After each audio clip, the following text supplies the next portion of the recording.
There was some technical problem, I think, because I've been trying. I was ready by 2 o'clock, and I've been trying to join, but yeah. Somebody's video is open, so you can. Now, this is how you will go about, right?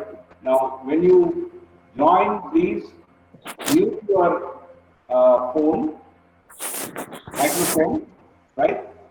Only when you want to make a, some statement, or when you want to respond to something, then unmute yourself. Otherwise, mute yourself. And also your videos. Some of you, your videos are running, so your cameras are running. So you please turn off your cameras, okay? And microphones also, keep them muted so that it will not interfere with the class. Yeah, somebody's video is still on. Please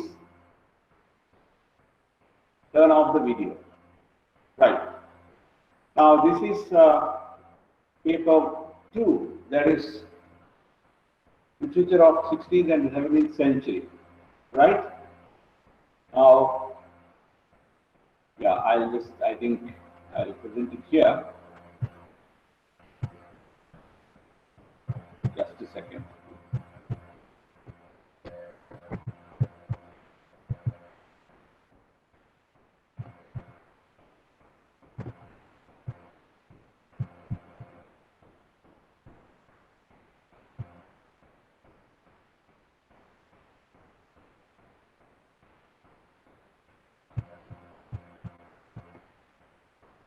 Right.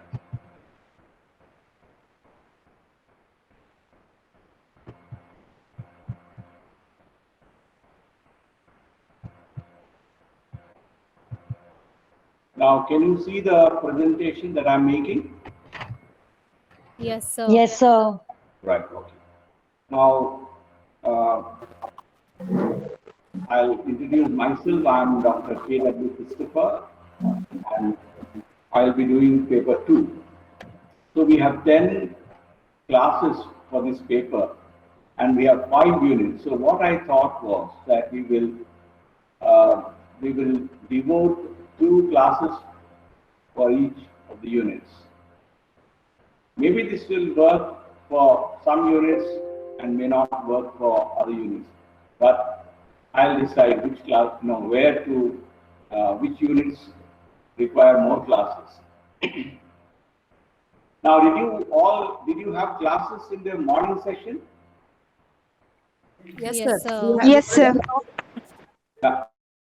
And there was again the same problem with joining the class.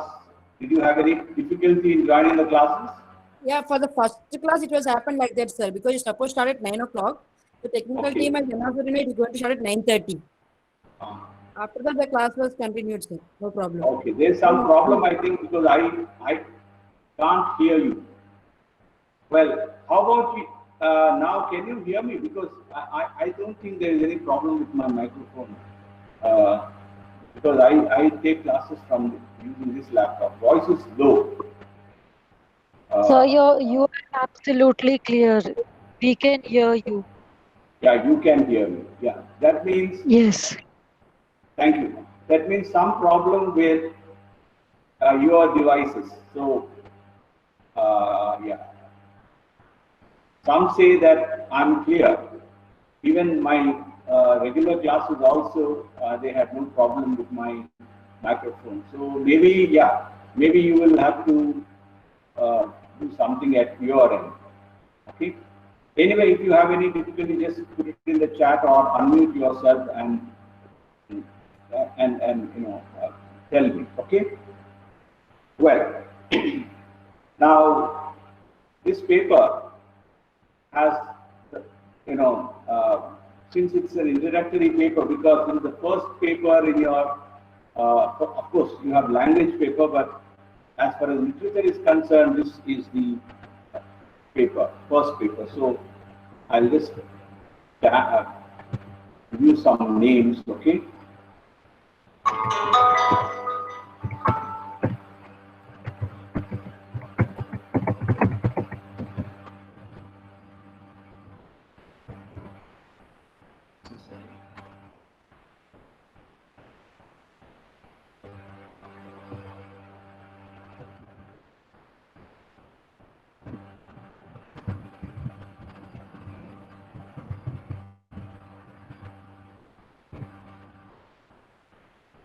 Well, did you, can you see what I have typed in the chat?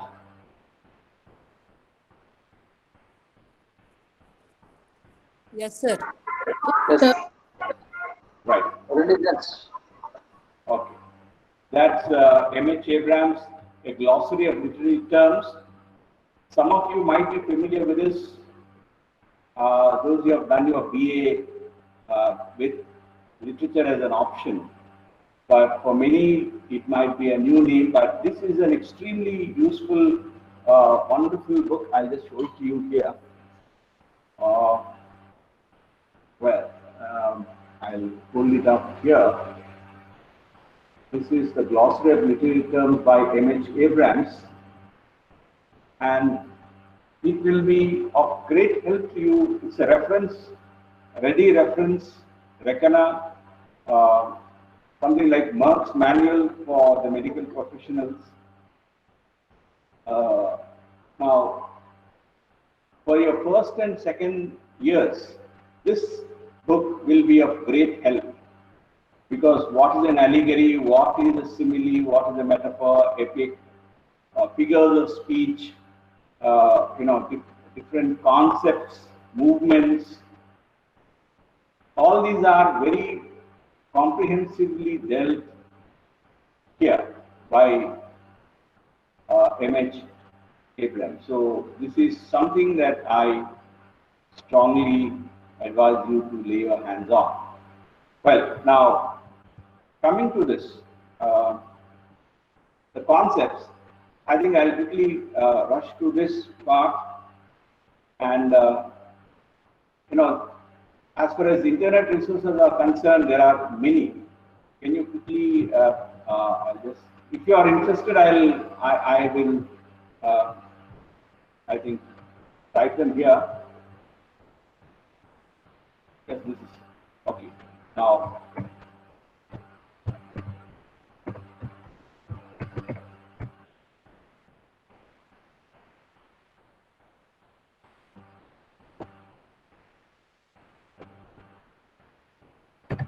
British Library, now you can type, search, when you are doing a search on the internet for a particular text, let us assume Macbeth or King Lear or Dr. Faustus, you can just go to the library, you can go to any browser, Google search, then search Dr. Faustus British Library.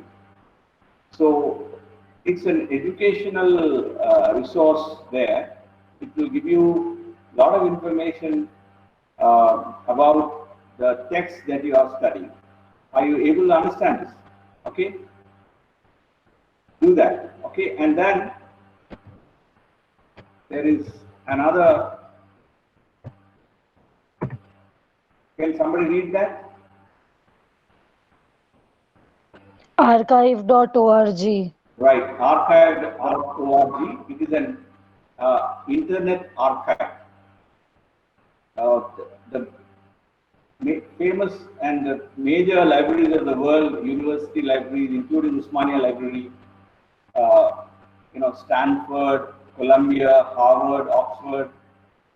Many of the libraries in the world are connected on this, and they have digitized their content. So you will find digitized books there.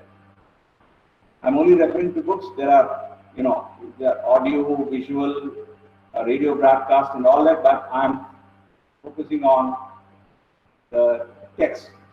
So you can search for a text on archive.org. So use the web resources judiciously and carefully, and you will be rewarded. Okay. Well, coming to, so this is about any time you can ask me queries regarding the paper that I'm dealing with. Are we agreed here, so that I can move into the concepts? At least one of you can unmute and say yes or no. Yes, sir. Okay, right. Now, the first concept is, yeah, go ahead. Somebody wanted to say something, please go ahead. Okay. Now, the first concept is Renaissance. Okay, so Renaissance, the pronunciation. Okay, Renaissance. Okay, call whatever you want, but the pronunciation which approximates to closest to the correct pronunciation is Renaissance. Okay, now it derives from the French, and the word Renaissance, meaning a rebirth, derived from French. Now, derivation is when you talk about how a word has come into being. That study is called etymology. Etymology is the study of the origin of the word. So, etymologically speaking, the word Renaissance comes from French, which means rebirth. From Italian, okay, Rinascenza, okay, or Rinascimento. So these are the Italian words, and what do they mean? Okay, it again means rebirth. Rebirth of what? Rebirth of classical Greek and Arts Latin. and literature. Pardon? Yeah, somebody. Rebirth of arts and literature. Revival of arts and literature of Greek and Rome. Okay, yeah. First thing I got is a rebirth. Rebirth of what? Of classical Greek and Latin literature. Now see, when you mean classical, we are talking about the earliest. We are going back at least to the 4th century BC. Are you able to understand that? So this was a kind of a rebirth. Now, why is it called a rebirth? I will come to that point later. It's called a rebirth, okay, of the Greek and Latin literature.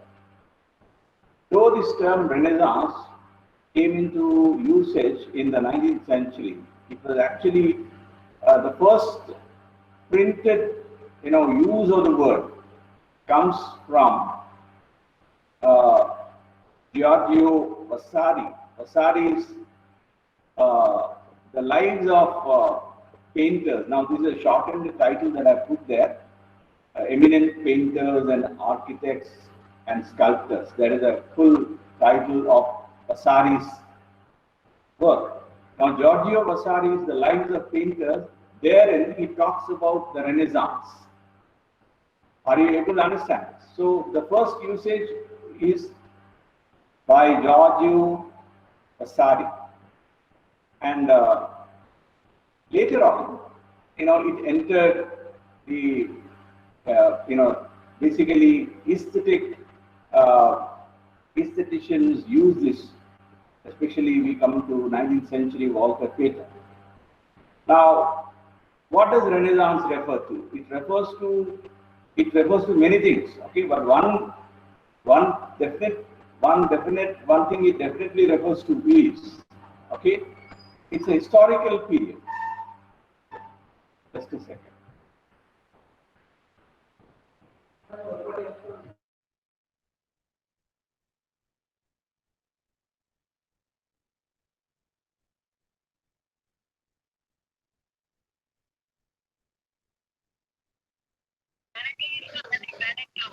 Yeah, sir is taking class. Anybody can give information.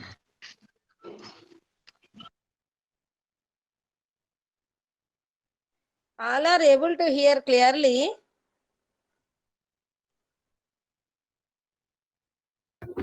No, ma'am. Little disturbance is there, it seems. Yes, first two classes are clear, no?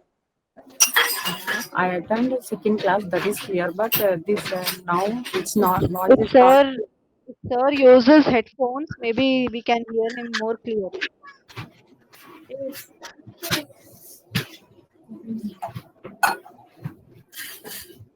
I was unable to understand anything. Yeah, me too. Not clear this class. Hello, everybody can switch off the speakers and use the headphones so that we can hear clearly what madam is saying. Me using Even he headphones. should use the headphone. Even he should use the headphone, then we can listen him more clear. I'm using headphones only, but it's not clear.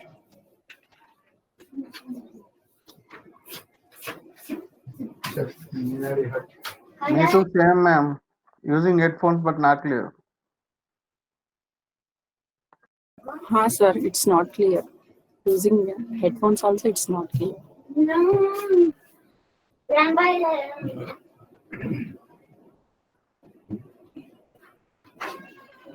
I have doubt which paper is this? Second paper. Paper.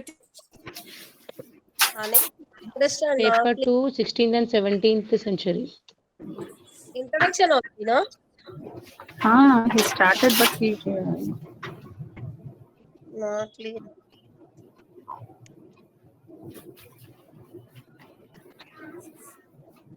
Renaissance he started.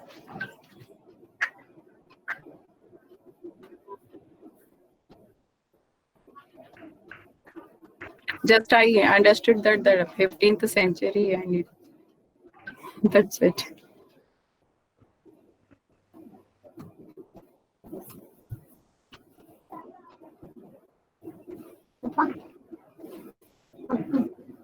Right? Yeah, I'm sorry, something happened and I couldn't bounce back. Yeah, okay. Right. Okay, now I think the presentation also is gone. Sir, excuse me. Sir, please excuse us. Sir, we all have problem with we are not able to hear you so clearly.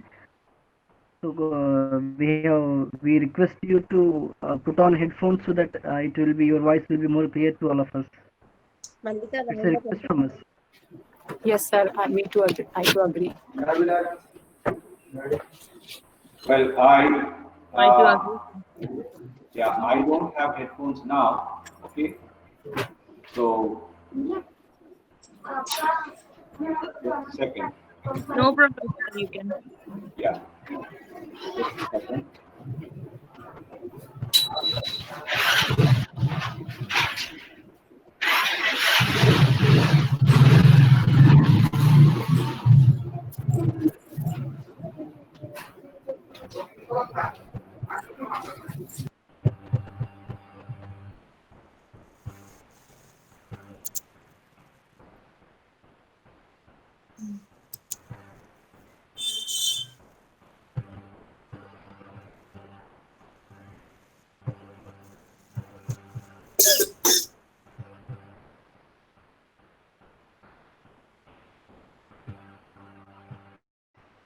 Right.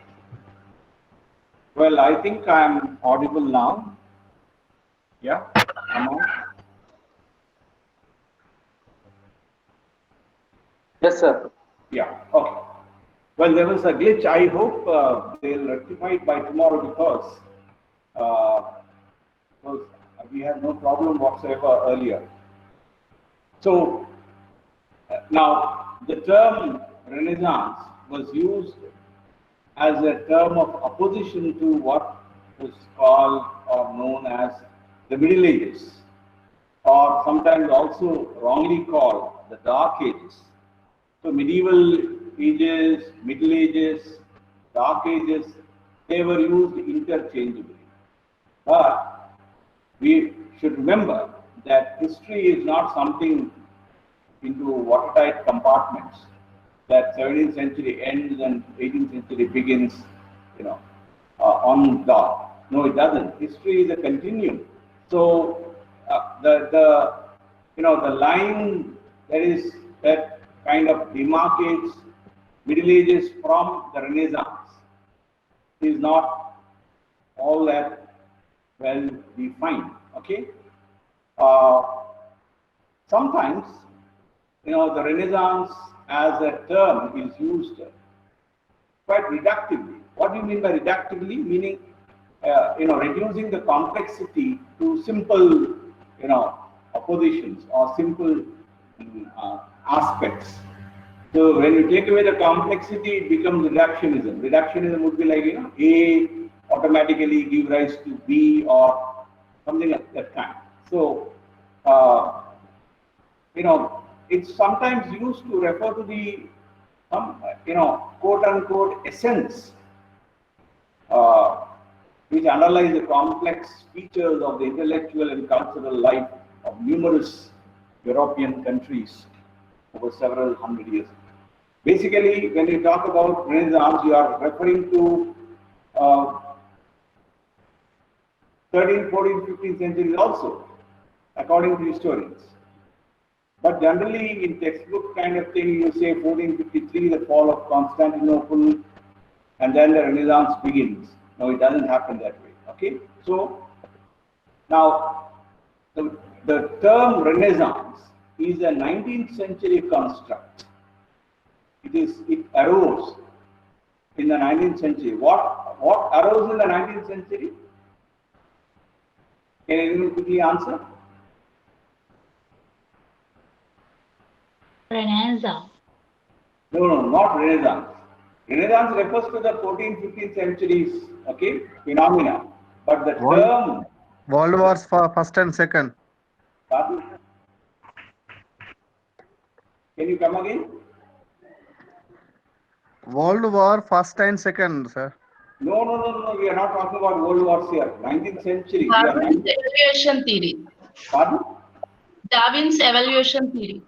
Maybe I think we are on different pages. What I am trying to So the 19th century is considered as a Renaissance period because a lot of changes evolved in that period, and that is why it is generally termed as Renaissance period. It was the rebirth of a lot of instances which was practiced earlier, but it stopped in few centuries. But in the 19th century, there were few things which rejuvenated, and that is why 19th century is basically termed as a period of Renaissance. Okay. Now see, there is some confusion here. Please, I want to clarify this. 19th century is not the period of Renaissance. Please. Renaissance is something that occurred in the 13th, 14th, 15th, 16th, till 17th centuries. Are you able to understand that? The term Renaissance, get me clearly, the term Renaissance came into existence in the 19th century, not Renaissance. Renaissance happened long time ago. English Renaissance. We are not talking about English Renaissance. English Renaissance or European Renaissance, all of them occurred at the same time. Are you able to understand that? 14th, 15th. Industrialized, sir, in 19th century. No. Please. You are okay. Maybe I think I should go ahead. See, I'm not asking you what happened in the 19th century. The term Renaissance. Can somebody read it here? It's on the presentation. A 19th century construct. What do you mean by a construct? The term came into existence. Don't say Renaissance came into existence in the 19th century. No, the term appeared in the 19th century. The first time the term appeared was Vasari's usage in the 15th century. Are you able to understand? One of you please turn off your mobile before disturbing. Turn off your cameras. Mr. Shubham Manohar, please turn off your camera. Yeah, thank you. Well, now, what exactly does Renaissance refer to? It refers to, some of you said, revival of learning, flowering of arts, painting, architecture, sciences, all that is true. Okay? So, you can just make a note of this particular slide if you want. It is characterized by all these things. An interest in the classical scholarship, meaning classical knowledge, refers to the knowledge that was available in Greek and Latin. And you must understand that in the context of Europe, the classic means Greek and Latin. So don't bring other languages. So classical languages in the European context refer to Greek and Latin. So these were the many changes that came about during the Renaissance. The most important is print culture. We all know that very important intervention was made by Johannes Gutenberg, later on Caxton in England. The printing press was invented in 1550. So, and then the rise of merchant capitalism, fading away of feudal society. So this is what happened during the Renaissance. Dear friends, from the 13th, 14th century, at the turn of that period, there were many changes that came over, political, economic, okay?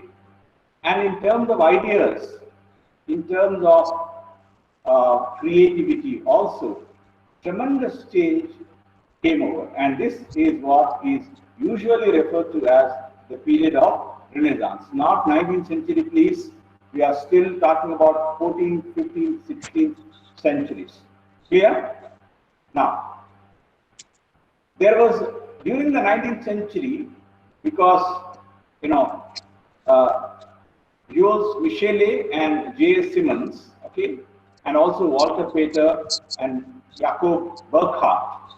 These are the 19th century thinkers who wrote extensively on Renaissance. And when they wrote, they made this opposition between these two important periods of human civilization. Can somebody read this for me? Somebody with loud and clear voice.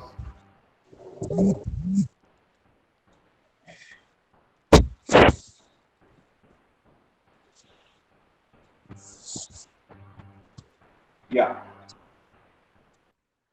I'm waiting for someone to read it. The Renaissance was extolled as learned, civilized, broad-minded, progressive. No, before that. Image of the Middle Age, sometimes Dark Ages, as being ignorant, narrow, priest-ridden, backward, superstitious, uncultured, and inhabited by dogmatic theology. By contrast, the Renaissance was extolled as learned, civilized, broad-minded, progressive, enlightened, and free-thinking. Thank you. Now, what is happening here is these 19th century thinkers posited a contrast between the Middle Ages and the Renaissance.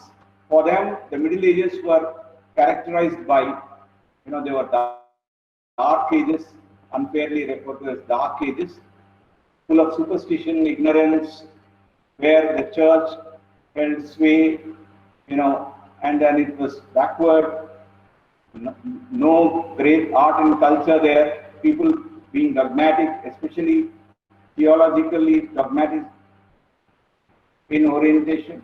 Opposed to this bleak picture of the Middle Ages, a very radiant and bright picture emerged of the Renaissance. In contrast to the Middle Ages, the Renaissance was something seen, praised as learned, civilized, broad-minded, progressive, etc., etc. Now, who are the people who were responsible for this attitude towards the Dark Ages or Middle Ages and the Renaissance? The names that I have given. Okay? Michelet, Simmons, Burckhardt, Walter Pater, all of them brought about this kind of opposition. Now, but during the medieval period also, you had great activity taking place, great thinking, great theologians, great writers, great art, great painting, and in fact also music, so and architecture. So where exactly the Middle Ages and the Renaissance begins is a debatable question. So I just, you can read the names here: Abelard, okay, Wolfram von Eschenbach, Albert the Great, Saint Bernard, Thomas Aquinas. Pardon? I was just trying to read the name. Read the names, please, yeah. Saint Bernard, Thomas Aquinas, Peter Lombard, Roger Bacon, William Langland, and Chaucer. Chaucer, yeah. Now, these names, some of the names you might recollect. William Langland and Geoffrey Chaucer, obviously you remember, but any student of European literature or art and culture would need to remember these names, especially that of Abelard and Thomas Aquinas. Now, great art appeared. You have the famous cathedrals of Notre Dame de Paris, which got burnt recently. Okay, then the cathedrals at Reims and Salisbury and Cologne. So great art also existed before the Renaissance. Now, in recent years, there is a tendency to talk about multiple Renaissances. There was no one Renaissance, but there were many Renaissances, each succeeding the other, and drawing from the predecessor. And one remarkable thing is that if you look at the second paragraph of my presentation, the beginnings of the Renaissance are actually located in the 16th century, 1453 as a date, but they have been pushed back further and further, even to the 12th century, and not necessarily beginning with, 1453. Now let me briefly tell you what happened in 1453. Now generally, people think that 1453 Constantinople fell and then the Renaissance began. Now how did that happen? Now 1453, the Turks captured Constantinople, which is named as Istanbul. Constantinople was a city built by Emperor Constantine, a Byzantine empire. Now, the Byzantine Empire was the eastern part of the Roman Empire. So, the Roman Empire had two heads. One was the Western Empire and the Eastern Empire. Byzantium is close to the east. It is Asia Minor, if you look at the map. So, you have Turkey and then the Asia begins there. So, it was a kind of a link between the east and the west. Now, when the Turks occupied Constantinople and Constantinople had the imperial library, which had over 100,000, more than that, volumes of manuscripts and papyri, that is papyrus. When Alexandria, when the great library of Alexandria was burnt, few of the manuscripts from that library were preserved in Constantinople library. I hope you are able to make the connection. The great library of Alexandria was one of the wonders, of the world. People came there from different parts of the world. But when it was burnt accidentally, now many manuscripts, Greek, Latin manuscripts of containing works of Plato, Aristotle, Socrates, Homer, all of them, most of them were preserved in Constantinople. So when Constantinople fell, many of the scholars who were working on these manuscripts escaped and went to further west. That's how they came to Europe. And that's how that was a rediscovery of the ancient manuscripts. That's why it is called Renaissance. Am I clear now? Are you able to follow the thread? Yes, sir. Yes, sir. We can follow you. Now, Yes, sir. Where you are telling, sir, one time tell them. What exactly do you want me to tell you? It is there on the slide. You want me to tell you about the book that you have with you? Yes, sir. No, what exactly you want? Tell me.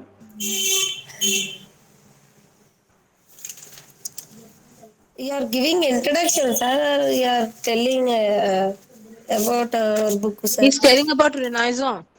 See, please, another word of caution. I'm not here to repeat what is there in your uh, reading material. Okay? You read your reading material. I'm not stopping you from that. That is only for your guidance. Okay? Now, I'm trying to help you understand the concepts which are there. Today, we are dealing with a concept called Renaissance.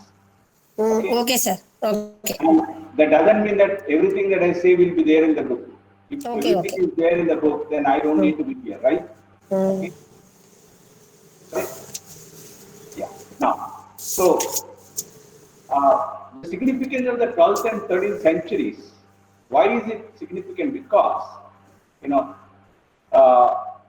we discussed earlier that there was already great architecture which was there. Gothic architecture was beginning in this particular period, and vernacular literatures were developing. Vernacular literatures mean other than Greek and Latin, languages like German, French, Italian, their literatures were developing. People did not write in those languages because most of them were using Latin. So now their move was towards writing in one's own language, like Dante was writing in Italian rather than writing in Latin. So now there was a revival of Latin classics, Latin poetry and Roman law, Greek philosophy and Greek and Arab scientific discoveries were becoming known. Very important thing that happened during the Renaissance was that there was a lot of translation activity, translations from Persian, from Sanskrit, from Arabic, and many other languages. They were being translated. Are you able to understand this? So, scholars look at Renaissance as something fluid, something inclusive, something which is made up of many sources, not singular source. Are you able to understand this? And then the great universities of Europe were being founded during this time. Now, one of the oldest universities in Europe is University of Bologna. Now, Bologna in Italy. Okay, followed by Oxford. Oxford also is one of it's a 1,000-year-old university. Cambridge, 800 years old. So the university system was becoming very, very organized in this particular period. And in short, this period, that is immediately preceding Renaissance, also was a period of intense activity and creativity.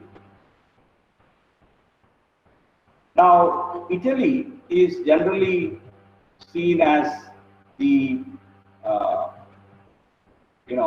is the starting place of Renaissance, but don't go by these ideas, because there is a lot of scholarly discussion and debate concerning where exactly did Renaissance begin. Most people say Italy, and to be more specific, Florence in Italy.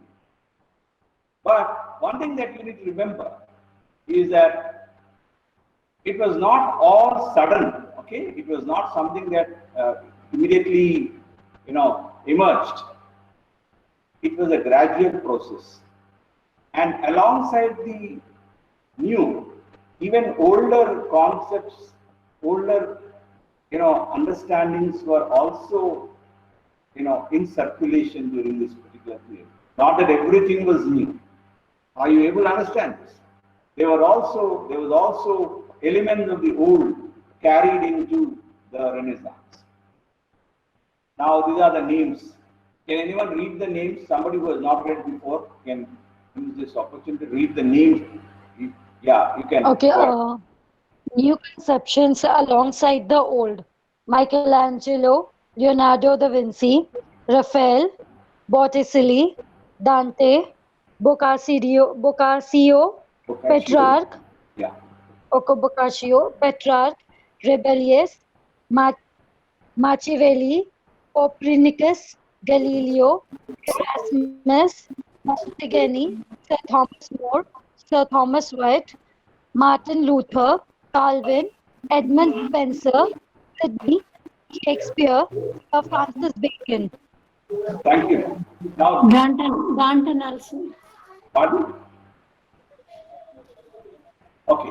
Now, when you think about Renaissance, please think about these names.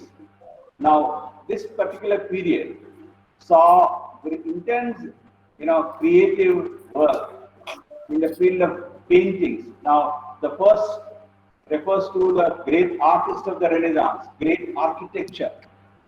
Now, you can just Google them up and you will find them. Even now, you can find that these pieces are still there. Now, most of you are familiar with his name, Michelangelo in English, but Michaelo in Italian. Michelangelo, who was one of the architects of St. Peter's in Rome. St. Peter's Basilica you find in Rome. Now, that is one of the architects was Michelangelo. Then Leonardo da Vinci, you all are familiar with Da Vinci. Raphael, Botticelli, Dante, Rabelais, Machiavelli. Remember the Prince? Copernicus and Galileo are astronomers. Erasmus, the Greek scholar. Montaigne, the French man of letters. Sir Thomas More, the great humanist from England.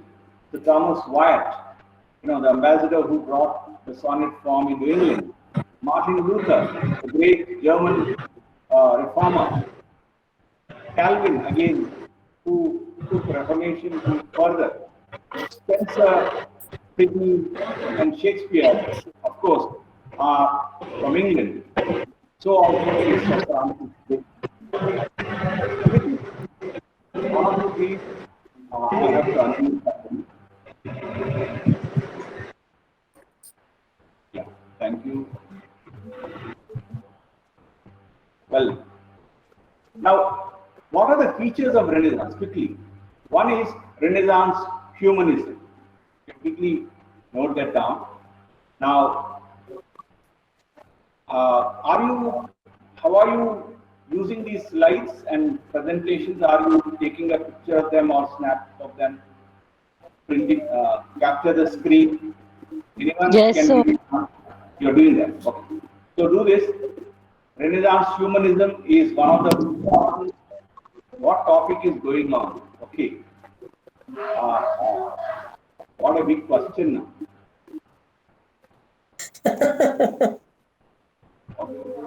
You can help them, you can They chat must with have them. joined right Tell them what is happening. Okay, just a humble request to others. Can all of you all please mute yourself because there's a lot of background disturbance.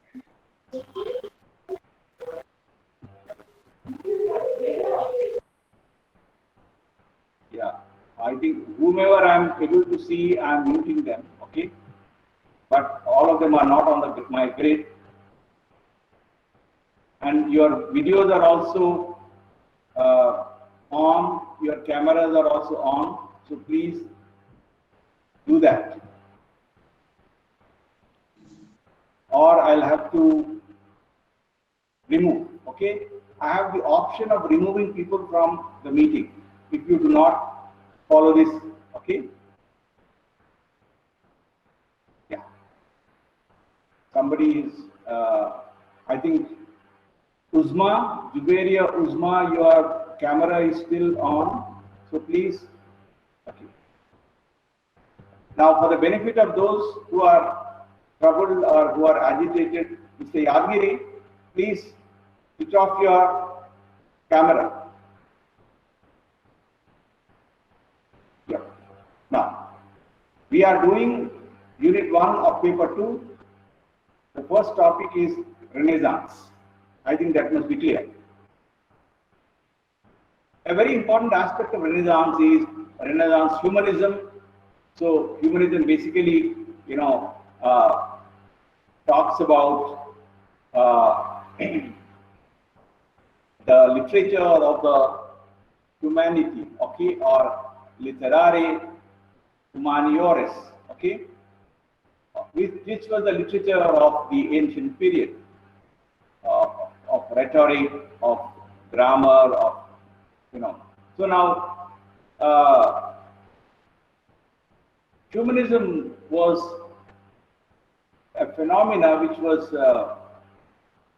more secular, because in the Renaissance what happened was the secular understanding of the world gained ground. What do you mean by secular understanding? It was no longer a religious worldview, it was a secular worldview, meaning it was a worldview which was informed by the condition of the humans and not the divine. And it was homocentric or anthropocentric. Humanism focused on the human element, not on the divine element. And importantly, man became the center of the discourse. That's why it's called anthropocentric, opposed to theocentric. Theocentric is man is limited, okay, where God and the divine controls everything. So in the Renaissance, it was an anthropocentric conception of the human condition. And we all can see Renaissance man, the idea of celebration. Some of you must have seen this drawing by Leonardo da Vinci called the Vitruvian Man, celebrates the human body. Look at any painting of the Renaissance, Michelangelo or Raphael or Titian, you will find that the body, human body is celebrated, focusing on the centrality of the human being in history.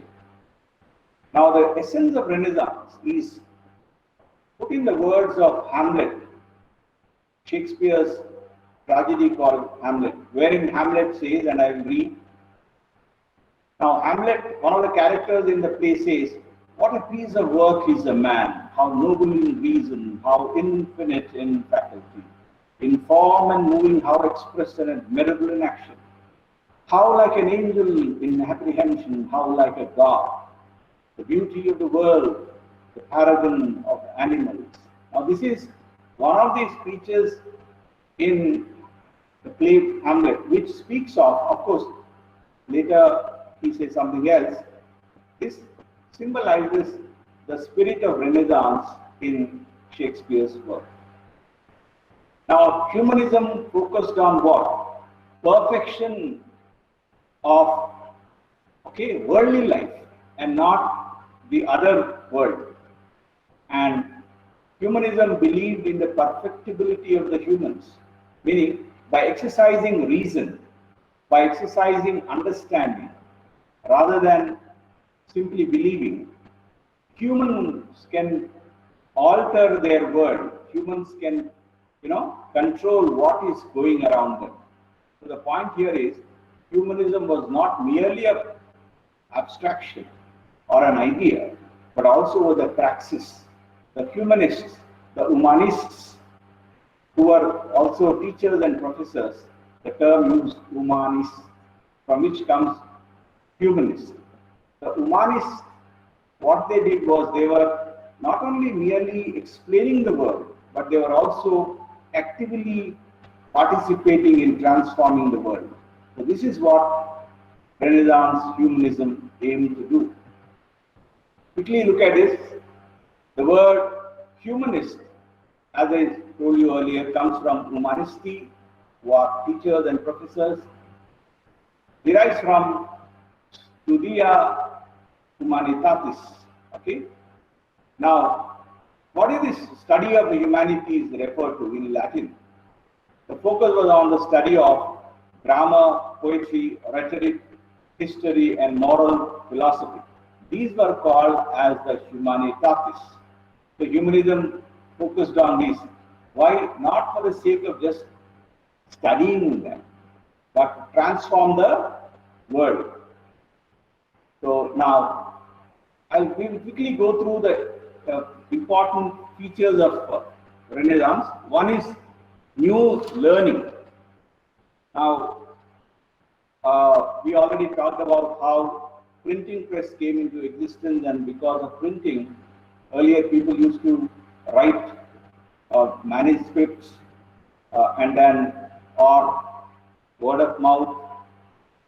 But now information was quickly transmitted. Are you able to understand? So printing press was a revolution, just like our mobiles are a revolution now.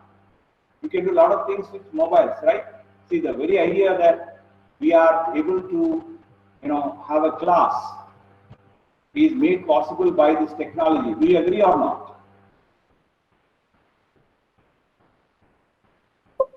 Yes, sir. Yeah. Similarly, in the 16th century, when Gutenberg first,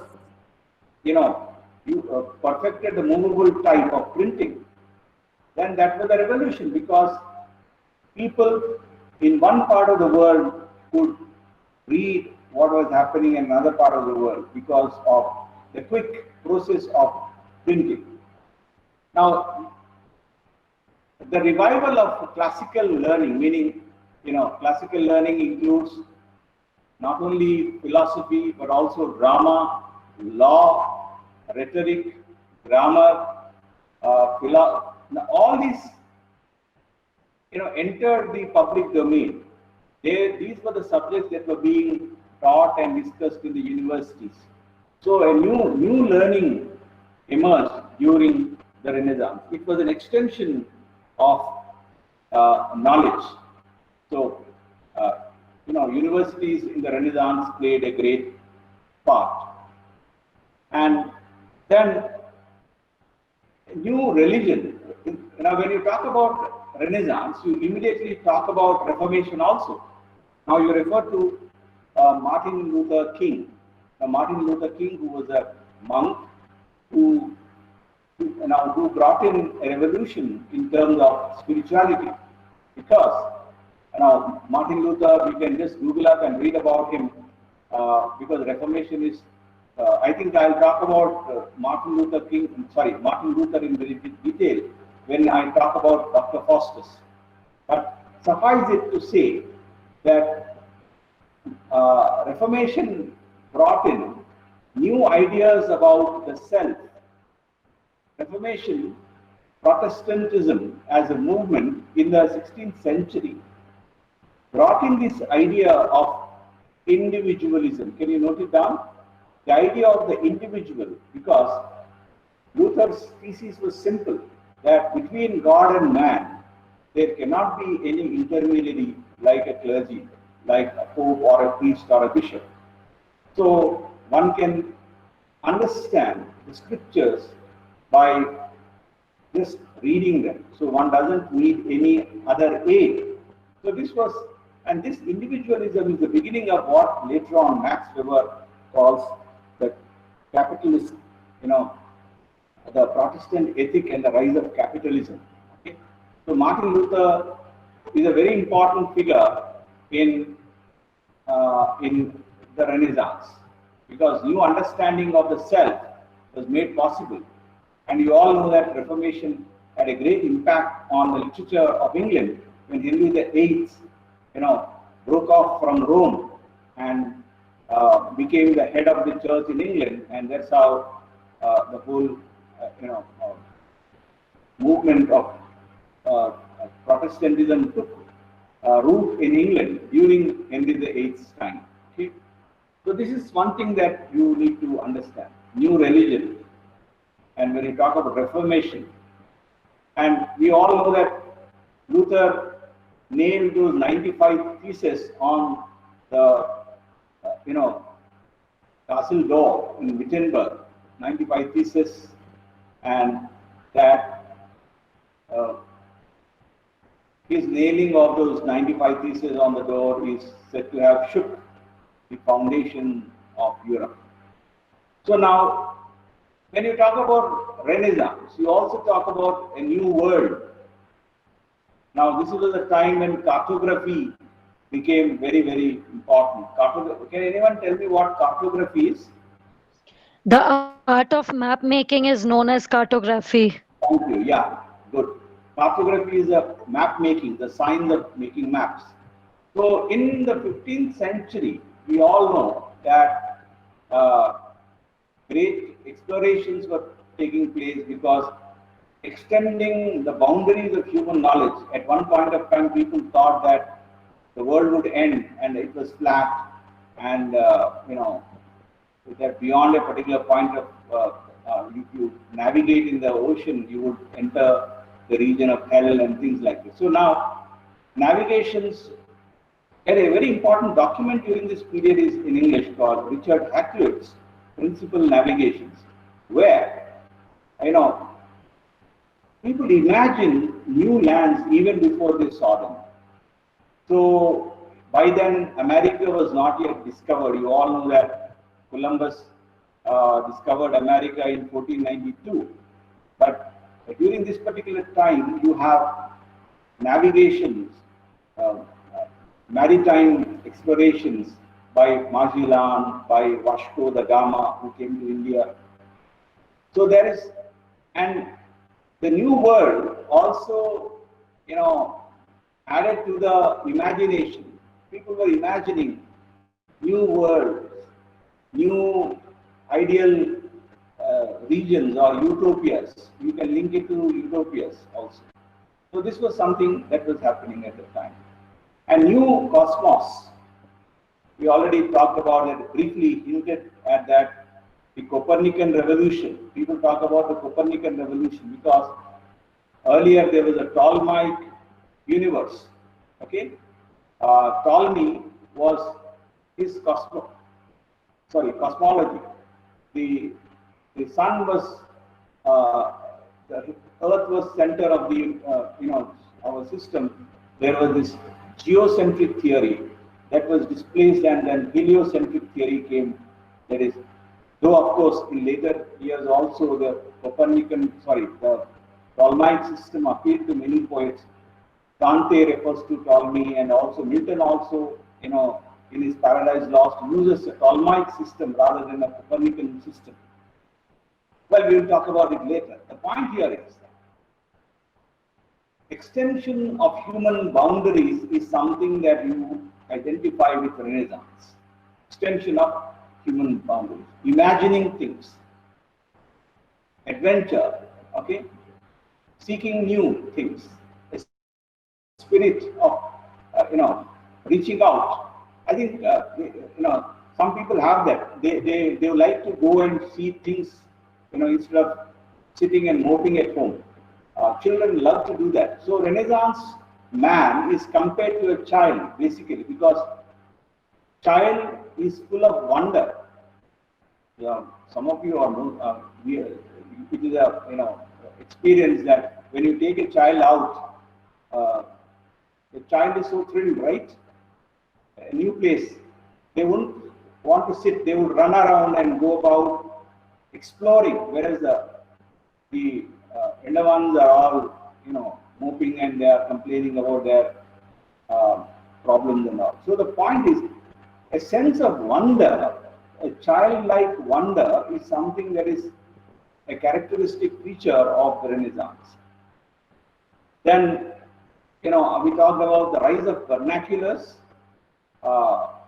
meaning the rise of new languages. Dante I refer to, Dante, Cavalcanti, Boccaccio, Petrarch, all of them began to write in their own languages rather than writing in Latin, which was a kind of a lingua franca during that particular time. And Renaissance also brought in new kind of music, polyphonic music. Earlier, there was simple harmonic music, but now you had a very complex kind of music that emerges. So some of the names, some of you may identify, I don't know, at least Allegri, Palestrina, Tallis and Bird are the important composers, musicians, music composers. Tallis and Bird are British composers who composed music during the Elizabethan period. Okay, so friends, these are certain important aspects of Renaissance. So you can hang on to this particular slide where you talk about new learning, new religion, new world, new cosmos. Okay, and I think that will be okay. Now, a quick. I have some time. I thought I could complete 2 concepts today, but anyway, we had a lot of problems in connectivity, and you can respond and you can seek any clarification. And mind again, let me emphasize this again to you. Please, so this is something that you have literature of the 16th and 17th century, instruction material.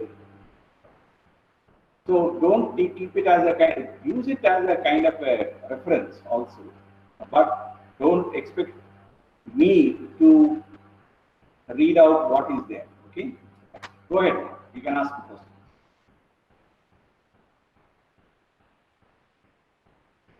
You can unmute and ask.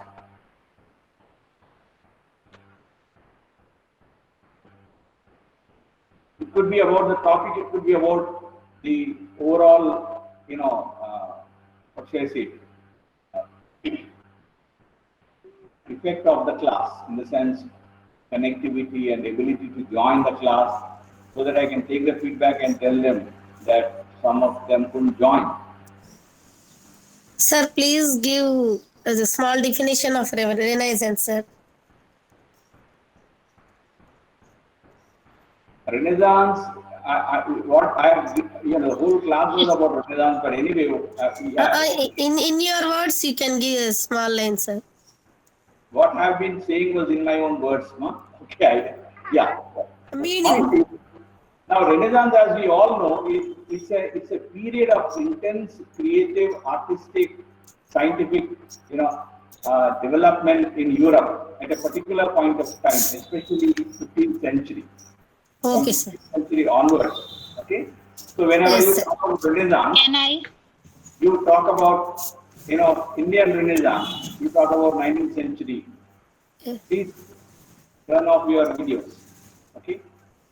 Similarly, you talk about Renaissance in America, you talk about Harlem Renaissance, or African American Renaissance, meaning any period, American Renaissance, any period wherein there is, great activity covering various fields of human experience, including science, including art, philosophy. That period is called a period of great, awakening or flowering or extension of knowledge and art and all that. So that's called Renaissance. Am I clear now? Yes, sir. Okay. Yeah. Anyone else? Excuse me, sir. Renaissance is also a meaning of rebirth. Can we say that it is a rebirth? Yeah, it is a rebirth. Rebirth of what? We already talked about it. Yeah. Rebirth is the earlier Greek and Latin, literatures. Okay. They again took a new form in Europe in the 15th century. They discovered the classics afresh again. It added to their understanding of their past. Are you able to understand? So in Yes. that sense, it's rebirth. Thank you, sir. Yeah. Sir, I just also wanted to tell that we were unable to join the classes since morning. With great difficulty, I joined. This is my very first class today. I was facing a lot of problems, and I don't know. Someone is saying that there is only a limit of 200 people. Is that so, sir? I am not the one who controls this. The CD people, you will have to take it up with them. Anyway, since you told me, I will give this feedback to those people. Even I had great difficulty in joining today because I was waiting from 2 o'clock. So most of them would know I joined at 2:25 or so.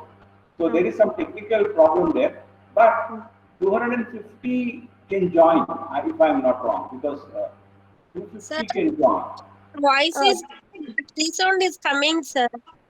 But sir, if there is, I mean, something like that, they are going to take attendance and everything, only 250 are not there in one particular class. No, sir, it will be a very great difficulty to join like that. We have to wait for so long time. That's, yeah, a valid point here. I agree. Okay. I don't know how many are. Do you need to register for these classes, or is it for all? We gave our numbers, sir. We gave our 4 numbers in university, sir. So all of you got the link. So that means it's open for all students of Yeah. the school, right? Yeah, it's Yes, open sir. for all, but still some are saying that only limit of 200 people can join the meet. That doesn't mean it's not fair for everyone. No, so that's the reason. I think you can write down our, feedback so that you can inform them as well from your side, sir. It's a request. Sure, I'll do that. I'll do that. Who is Okay, this? thank you so much, sir. Speaking? Yeah, no problem. Is it Tehmina or somebody? I can see somebody. Yeah, it's Tehmina Gulnaz, sir. Right. Okay, Ma. See, your attendance is recorded here because I have an app. I have a extension. Okay, thank you so much. Google extension, Chrome extension, which takes your attendance. But see, as of now, I can only see 61 here. There are only 61 here. So, not everybody is joining. Maybe when you try to join, there were, yeah. Anyway, I'll see that you will have no difficulty in joining from at least tomorrow onwards. Okay? Okay, sir. Thank you so much, sir. Sir, 1 minute, sir. Your voice is clear only, but resound is coming, sir. I don't know. Nobody has complained about this in the morning also. I have a class in the morning with my own students here. If we wear headphones only, it is clear, sir. From morning 2 classes, it is clear only, sir. If only resound is coming, voice is clear. Okay. Ma'am, the sound will only echo if there is someone who is not on mute. Due to these technical issues, Google Meet has few drawbacks. This is one of them. If there are people who are not on mute, and then the person who is speaking, his or her voice echoes. This is a problem. And another problem for Gmeet is Gmeet has a limited number of participants. Only the hosts can manage the number of participants. So because in the morning the number of participants was limited to 100, that is why only 100 people participated. But later the number was increased. We need to tell the technical department to increase the number of participants. Then without any technical issues, people can join problems. Sure, right. Okay. I'll take it up with them. Hope to see you tomorrow again at the same time. Okay. And yeah. Sir, what is the topic that we are going to discuss tomorrow? Tomorrow we'll complete the translation of the Bible and move on to Epic. Okay. Okay. Right.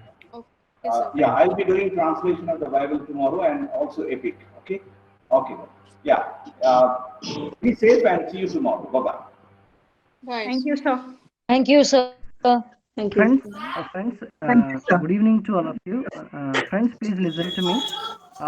If there is any sort of WhatsApp group, I request you to add our numbers too, so that if anybody misses the classes, we can pass on the running notes that we take, or some kind of clippings that we take the screenshot that we can post in the group, so that anybody is missing from the classes, they can